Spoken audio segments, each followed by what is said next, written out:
বুক চিতিয়ে লড়াই করার সাহস সব রাজনৈতিক দলের নেতা নেত্রীরা দিয়ে থাকেন তাদের কর্মী সমর্থকদের। বিশেষ করে নির্বাচন যখন দোরগোড়ায় কড়া নাড়ে সেই সময় বুক চিতিয়ে লড়াই করার লড়াইয়ের ময়দানে যদি প্রিয় নেতা বা নেত্রী সঙ্গে থাকে তাহলে বুকে বল পায় কর্মীরা। আর প্রিয় নেত্রীকে যদি সবসময় বুক দিয়ে আগলে রাখতে হয় তাহলে হয়তো কমরেড সুজিত বোসের মতন করতে হয়। নিজের প্রিয় নেত্রী মীনাক্ষী মুখোপাধ্যায়ের ছবি বুকে পার্মানেন্টলি ভাবেও ট্যাটু করিয়ে নিয়েছেন এই কমরেড। চুচুড়া পিয়ারাবাগান কদমতলার বাসিন্দা সুজিত বসু, পেশায় একজন ক্যাটারিং এর ব্যবসায়ী সুজিত। বলা চলে সুজিতের পরিবার ছোট থেকেই লাল ঝান্ডার। বাবা, কাকা, জ্যাঠা জন্ম থেকেই তিনজনকে দেখেছেন সিপিএম করতে। সেই থেকেই দলের প্রতি আস্থা ও ভালোবাসা জন্মায় সুজিতের। আজ থেকে বছর খানেক আগে দলের প্রতি ভালোবাসা ও দলনেত্রীর প্রতি শ্রদ্ধা থেকে প্রিয় দলনেত্রী মীনাক্ষী মুখোপাধ্যায়ের ছবি নিজের বুকে ট্যাটু করিয়ে নিয়েছেন সুজিত।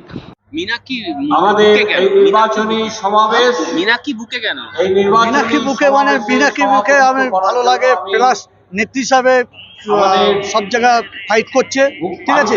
গরিব মানুষ যা রাজ্যে অবস্থা, দেশের যে অবস্থা, সেই জন্য মীনাক্ষী যে ওরকম নেতা ক্যাপ্টেন হিসাবে মীনাক্ষীকেই বেছে দিয়েছে। বামপন্থী দলে তো এরকম হয় না, একা না, সংগঠন সবাই জনগণ নিয়ে সংগঠন। মানে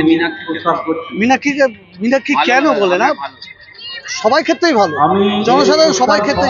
এটা কি বলে না, মীনাক্ষী তো আছেই, প্লাস আরো আমাদের নেতৃবৃন্দরা আছে, হ্যাঁ, সেলিম সাহেব, সুজন চক্রবর্তী, সবাই আছে, ঠিক আছে। শুধু মীনাক্ষী বলে না, মীনাক্ষী যেমনি লড়াই করছে মানুষ, সাধারণ মানুষের স্বার্থে, সবার স্বার্থের জন্য যে লড়াই করছে, সেই জন্য মীনাক্ষীকে আমি বেছে নিয়েছি। এই সবার কাজ আমরা সুজিতের এহেন কর্মকাণ্ডের খবর মীনাক্ষী শুনে বলেন লড়াইটা জারি রাখতে। লোকসভায় ভোটের প্রচারে বামেদের সভায় ভিড় হচ্ছে ভালোই, বিশেষ করে মীনাক্ষীদের মতন বাম যুব নেত্রীদের সমাবেশে। বুধবার সন্ধ্যায় চুচুড়ার ডিআই মাঠে হুগলির বাম প্রার্থী মনোদীপ ঘোষের সমর্থনে সভা করেন বাম নেত্রী মীনাক্ষী। সেই সভাতেই দেখা যায় এক বাম কর্মীকে, যিনি লাল ঝান্ডা হাতে দাঁড়িয়ে রয়েছেন এবং তার বুকে ট্যাটু করা রয়েছে মীনাক্ষীর ছবি। বুকে এখনও মীনাক্ষীর ছবি খোদাই করলেন কেন, এ প্রশ্নের উত্তরে সুজিত বলেন যে মীনাক্ষী তাদের ক্যাপ্টেন, সে যেভাবে সামনে থেকে নেতৃত্ব দিচ্ছে তাকে স্যালুট জানাতেই এই কর্মকাণ্ড তার। ভক্তের ট্যাটু করা প্রসঙ্গে মীনাক্ষী বলেন, ভক্ত নয়, তারা একসঙ্গে লড়াই করেন এবং একে অপরের কমরেড।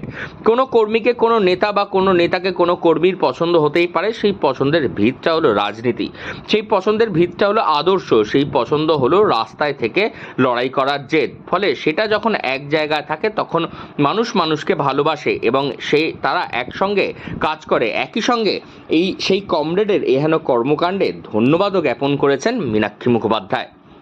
ট্যাটু করে রেখেছে, কি বলবেন এটাকে? ভক্ত বলবেন না, আমরা একসাথে সবাই রাজনীতি আন্দোলন, লড়াই আন্দোলন রাস্তায় থেকে করি। তো কোনো কর্মীকে, কোনো নেতাকে, কোনো কর্মীর তাদের হয়তো পছন্দ হয় এবং তাদের সেই পছন্দের ভিতটা হলো রাজনীতি, সেই পছন্দের ভিতটা হলো আদর্শ, সেই পছন্দের ভিতটা হলো রাস্তায় থেকে লড়াইয়ের জেদ। ফলে সেইটা যখন এক জায়গায় থাকে তখন মানুষ মানুষকে ভালোবাসে এবং তারা সেই সব কাজ করে। আমরা তাদের প্রতি ধন্যবাদও জানাচ্ছি এবং বলবো যে এই কালচার থেকে যাতে এটা নেগেটিভ দিকে না গড়িয়ে যায়, আমরা যাতে সবাই নিজেদের মাথাটা পরিষ্কার রেখে দেশ বাঁচানো এবং রাজ্য বাঁচানোর লড়াইয়ে হাতে হাত ধরে থাকতে পারি। সময় বদলেছে, পরিসর বদলেছে ভাবাবেগের বহিঃপ্রকাশ। সেই কারণেই হয়তো নিজের পছন্দের দলীয় নেত্রীর ছবি বুকে খোদাই করে তার সভায় উপস্থিত এই যুবক। হুগলি থেকে রাহি হালদার, লোকাল 18 বাংলা।